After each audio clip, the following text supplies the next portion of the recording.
Assalamualaikum warahmatullahi wabarakatuh. Halo teman-temanku semua, jumpa lagi di channel YouTube saya Mama Ina.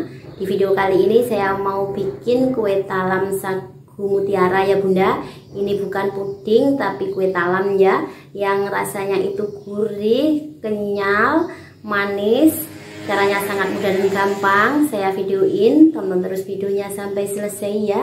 Nah, di sini langkah pertama yang saya siapkan untuk mutiaranya, saya akan rebus ya. Ini udah saya siapkan air mendidih dan ini 100 gram mutiara atau 1 bungkus. Kita rebus selama 5 menit terlebih dahulu dan menghitungnya 5 menit itu setelah airnya ini mendidih dengan sempurna lagi ya.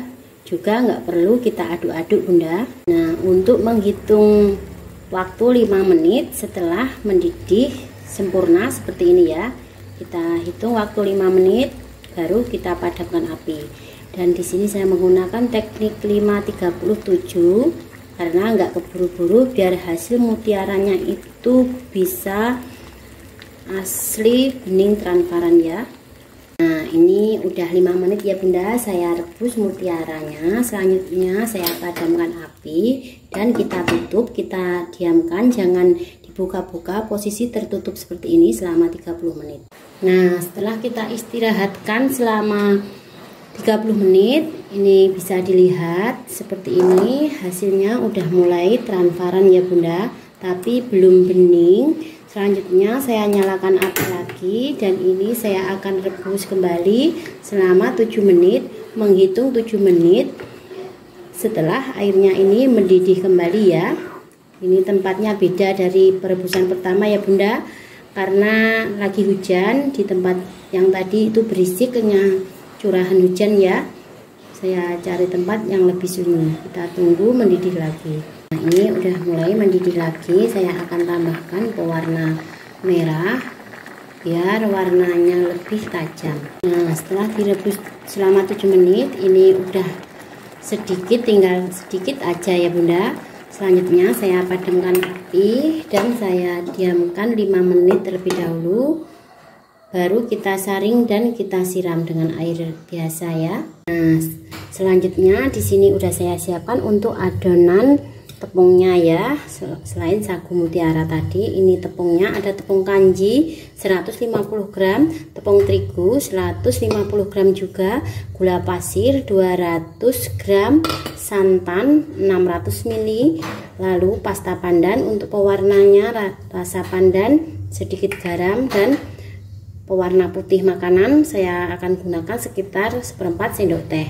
Nah, ini cukup kita campur aja semua bahan dari tepung kanji, tepung terigu, gula pasir, dan garam, sambil kita masukkan santan sedikit-sedikit sambil diaduk-aduk ya, nggak perlu langsung dimasukkan semua. Untuk santannya kita masukkan secara bertahap aja, kita aduk-aduk, kita tambahkan lagi santannya, nanti bisa kita saring ya biar lebih cepat. Untuk pewarna kita tambahkan setelah kita bagi jadi 2. Saya masukkan sisa santan, saya aduk lagi. Setelah dirasa gulanya udah mulai larut, selanjutnya saya akan saring aja biar lebih cepat ya. Kita masukkan ke gelas takar santannya ini biar mudah kita bagi adonan jadi 2. Ini nanti walaupun ada yang menggelintir bisa kita larutkan juga. Nah, udah cukup adonan. Lalu adonan saya bagi jadi 3. Ini total adonan 900 ml.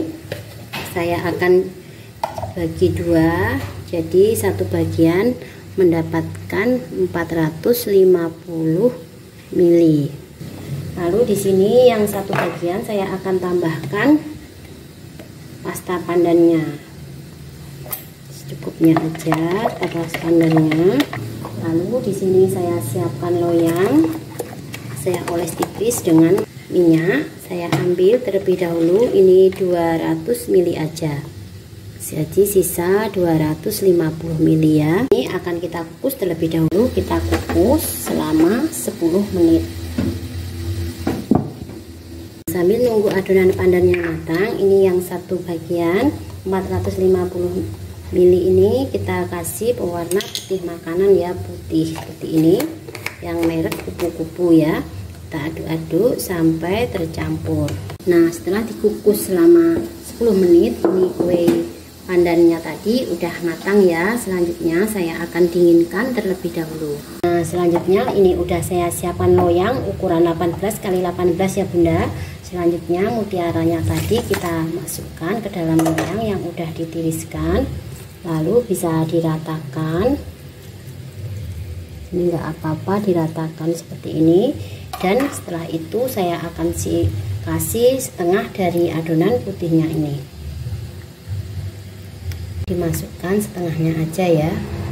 Lalu saya gerak-gerakkan biar semua mutiara terkena adonan putih. Kita sedikit aduk-aduk. Nah, selanjutnya kita kukus terlebih dahulu. Nah, selanjutnya kita kukus kembali ya adonan mutiaranya ini terlebih dahulu. Kita kukus selama 15 menit sambil nunggu yang adonan mutiara matang. Ini tadi yang kita kita kukus adonan hijaunya akan saya potong-potong ya. Kita potong-potong. Kita nanti lalu masukkan ke adonan putih ini terlebih dahulu. Tapi nanti aja kita masukkannya itu kalau udah hampir waktunya hampir 15 menit ya, yang mutiara tadi. Ini waktu udah menuju 15 menit ya. Selanjutnya kita siapkan dulu untuk adonan putih dicampur dengan potongan-potongan adonan pandannya ini. Kita aduk-aduk biar terurai terlebih dahulu. Selanjutnya ini kita masukkan ke adonan mutiaranya. Nah, setelah 15 menit ya, kita masukkan adonan putih dengan hijaunya ini. Kita sambil ratakan seperti ini ya. Sisanya kita tuang semua. Nah, setelah dikukus selama 10 menit, ini udah mengeras ya yang putih sama potongan-potongan yang hijau. Selanjutnya kita masukkan adonan hijau. Sebelumnya kita harus aduk-aduk ya. Kita tuang semua. Untuk lapisan paling atas saya pakai hijau polos. Nah, selanjutnya ini kita akan kukus kembali selama 15 menit. Nah, setelah dikukus lagi selama 15 menit ya, ini kuenya udah matang. Selanjutnya saya akan angkat dan kita dinginkan dahulu. Nah, ini kuenya udah dingin. Selanjutnya akan saya keluarkan dari loyangnya ya. Nah, seperti ini cantik kan Bunda. Nah, selanjutnya akan saya potong. Ini kita belah jadi 2 dulu. Untuk besar kecilnya motong disesuaikan selera aja. Nah, seperti ini Bunda. Selanjutnya bisa dipotong-potong kecil. Lalu saya potong-potong kecil ya. Saya jadikan 5 bagian. Silahkan dicoba ya Bunda. Terima kasih udah selalu nonton video saya. Jangan lupa like dan subscribe untuk mengikuti resep saya berikutnya. Terima kasih. Wassalamualaikum warahmatullahi wabarakatuh. Ini lapis-lapisannya sama sekali nggak terlepas ya, menyatu seperti ini.